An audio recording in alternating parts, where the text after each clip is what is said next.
I would say my top grant writing tip, after having assessed many applications over the last 3 years, would be to thoroughly read through the guidelines and application forms if you're thinking about applying, then reread them, and don't panic if something doesn't make sense. Get in touch with us and we can explain it.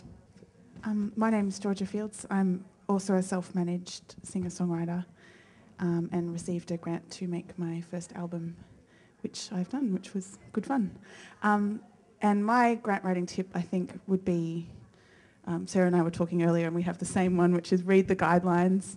I missed out twice because I don't think I was reading the guidelines enough, so I can't stress that heavily enough. But also another thing that I think probably stopped me from being successful with my earlier applications was I get a bit excited and kind of want to do everything, and I don't think my plans were as streamlined the first time through. So I think having a clear vision and like Carla said, being able to articulate it clearly and knowing your goals and sort of having a good plan is a really good starting point from then to make the application.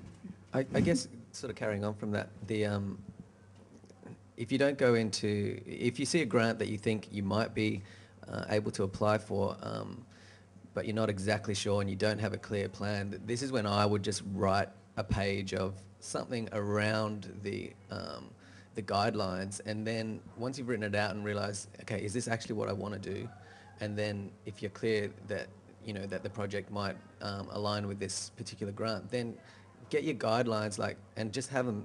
I open both pages in Word and I just reference both. I'm like, okay, they want to see this. Where is am I referencing this in my application here? And then you just start to reformulate that plan, and attack every guideline that they're after. And I always just write, and then go back and cull and see if I actually do meet the guidelines. And things that I'm doing when I'm trying to put an application together is I'm looking at my networks and trying to get some good references from people. I always try and look at what's happening online in our world and try and give sort of reports and detailed reports of our online sort of campaigns and strategies and what's going on there. Just lay that out. I think people like to see that you have that online sort of thing covered. I think that if you waffle on too much, it's not useful. I think you need to spell out the benefits of your activity and how it's going to benefit the community and your career. Because we're talking about fairly large sums of money, and people want to see that you have a professional approach to spending that money. I think that's my key point. I know in the Vic Rocks context, certainly a level of self-funding shows a commitment from the artist to the project, but I must say our panels, if they saw an application that's got Vic Rocks not confirmed, the Australia Council not confirmed, they'd think good on them for going out and finding other avenues of funding. It relieves the burden on individual funding programs. If you've got a good plan and a good timeline, it doesn't really, it shows initiative that you're trying to find other funding sources as well as having your own contribution. You've got to show that you've got a confident pitch and you're giving it your best shot, but you also need to at least have a degree of flexibility. If the project funding doesn't come through, what are you going to do next?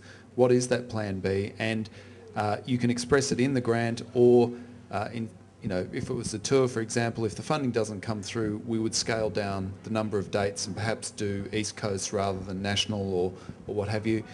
You don't have to spend too much time on that, but it's worthwhile in certain contexts. But if you are unsuccessful, and remember there's a risk, with our funding programs for touring, it's about a 30% success rate. That means 70% aren't going to be successful.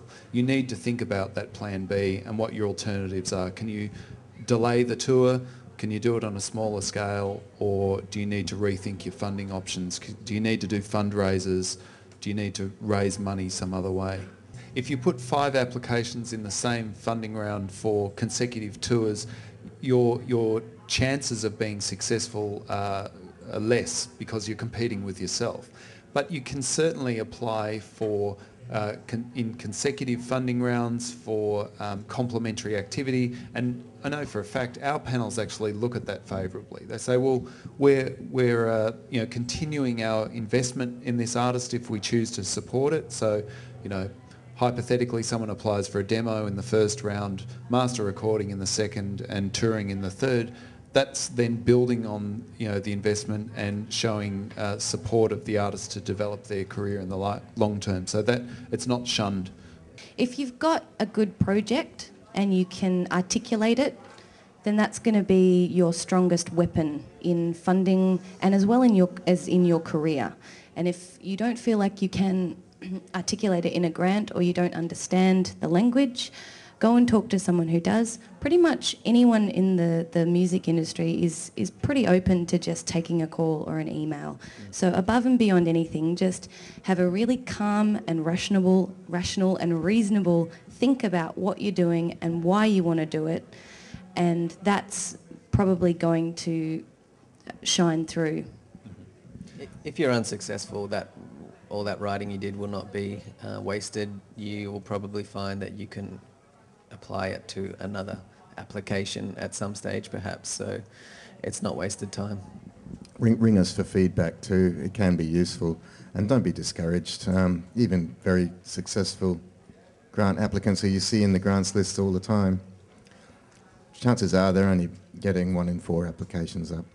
It's helpful if you cut to the chase and you think of the panel members who are reading hundreds of applications.